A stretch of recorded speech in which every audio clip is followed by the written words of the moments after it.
Elsa Esnou, elle interprète de Fanny dans Les Mystères de l'amour, fait des révélations sur la suite des aventures de son personnage. Avec nous, la comédienne et chanteuse revient aussi sur le succès de la série loufoque de TMC. Chaque samedi et dimanche, des centaines de milliers de téléspectateurs suivent les épisodes inédits des Mystères de l'amour à partir de 19h50 sur TMC.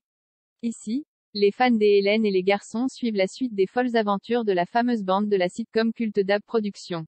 Elsa Esnou, qui incarne Fanny dans la fiction, fait partie des petits nouveaux de la fine équipe et celle-ci s'est rapidement imposée comme l'une des interprètes favorites du public. Pour Allociné, l'actrice et chanteuse se livre sur les prochaines intrigues qui attendent son personnage et revient sur son parcours dans la série. Allociné, que va-t-il arriver à Fanny dans les futurs épisodes des Mystères de l'amour? Elsa Esnou, Fanny est enceinte et très heureuse. Mais elle a eu des évanouissements. On se demande ce qu'il va advenir de son bébé. Elle est angoissée car elle attendait cette grossesse depuis très longtemps. Dans les saisons précédentes, elle parlait de ce sujet avec Christian, Sébastien Roch, NDLR parce que ce bébé serait la consécration par rapport à leur couple. Là, on est sur la dernière ligne droite.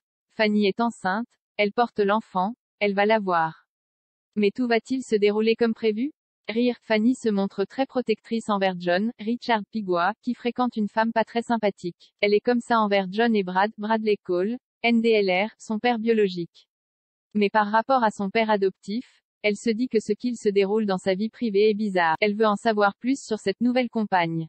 Fanny se rend compte que John ne voit pas ce qu'il se passe, il est naïf. Va-t-on en apprendre plus sur le passé familial de Fanny?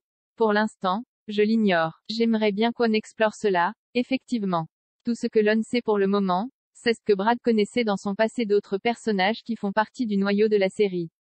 Je voudrais aussi savoir qui est la mère biologique de... On m'a sous-entendu qu'elle est décédée mais on ne l'a jamais retrouvée. J'aimerais qu'on sache vraiment qui... Avez-vous déjà trouvé que les Mystères de l'amour allaient trop loin dans le rocambolesque? Oui mais c'est également ce qui fait le charme de la série. LMA et non prise de tête. C'est amusant et léger. Même s'il y a des méchants parfois, on se doute de comment ça va se finir. Aujourd'hui, c'est important pour les gens qui passent de longues semaines de travail de se poser devant les mystères en se disant je vais prendre un moment pour moi et ne penser à rien d'autre. C'est un divertissement. Avez-vous déjà refusé ou modifié certaines intrigues? Oui car parfois j'ai l'impression que Fanny est trop lisse. Ça ne me plaît pas. Bien sûr, je ne peux pas changer un scénario car je ne suis pas l'auteur. En revanche, je peux donner mon ressenti et comme les personnages sont écrits en fonction de nous, on a le droit de réadapter des choses. Par exemple, si Fanny dit une phrase et que j'estime qu'elle est trop naïve à ce moment-là, je vais tâcher de mettre du tempérament dans mon interprétation. Je ne veux pas que mon personnage soit fragile, je veux la rendre forte. C'est important pour moi de montrer qu'une fille qui ne se laisse pas faire. En tant que comédienne, vous sentez-vous limitée dans votre carrière à cause de votre participation au Mystère de l'amour qui est souvent critiqué? C'est ce qu'il se dirait. Je ne prête pas du tout attention à ce genre de remarques.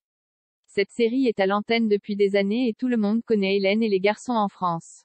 Il y aura toujours des gens pour critiquer, chacun a sa liberté de penser. En tout cas, ça plaît à suffisamment de monde pour continuer et c'est tout ce qui compte pour nous. Fréquentez-vous vos camarades de jeu en dehors du tournage? C'est compliqué pour ma part mais eux, je crois que oui.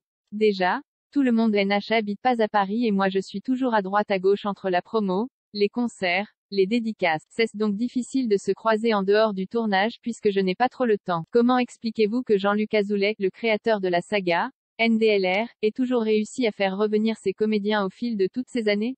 Je pense que c'est un père spirituel pour tout le monde. C'est un homme très fidèle et attachant. Lorsqu'on commence à travailler avec lui, on a forcément envie de revenir. Il n'a pas une attitude de chef à proprement parler avec nous. Il a cet avantage ou cet inconvénient aussi de tellement s'immiscer dans nos vies qu'il en devient intime avec nous, comme un papa. Il sait toujours tout sur tout le monde, il sait tout de ma vie. Il fait partie intégrante de notre famille. Les aventures de cette bande d'émis sont un jour racontées dans une 5e série, après Hélène et les garçons, Le miracle de l'amour, Les vacances de l'amour et Les mystères de l'amour. NDLR, rempliriez-vous? Bien sûr, je signerai direct. Je suis très attachée à la série et à mon personnage. J'aimerais que cela dure toujours. Que pensez-vous de la rivalité que certaines personnes instaurent entre Hélène Rollès et vous? Le milieu des médias aime faire du buzz et créer donc ce scénario. Si ça les amuse de raconter ça, ils font ce qu'ils veulent. Mais la réalité n'est-ce pas? Chacune fait sa musique, on n'est pas les mêmes dans le sens où je suis plus sombre dans mes chansons. Certes, on chante toutes les deux l'amour et on a le même producteur. Je pourrais donc comprendre qu'on imagine une rivalité mais il n'y en a pas. Hélène est unique, j'espère l'être aussi. Et avant nous, Dorothée était unique également. Je suis la petite dernière, disons. Un duo en chanson serait-il possible entre Hélène et vous? Rire, ça, on ne sait pas. En revanche, j'aimerais bien faire un duo avec Dorothée.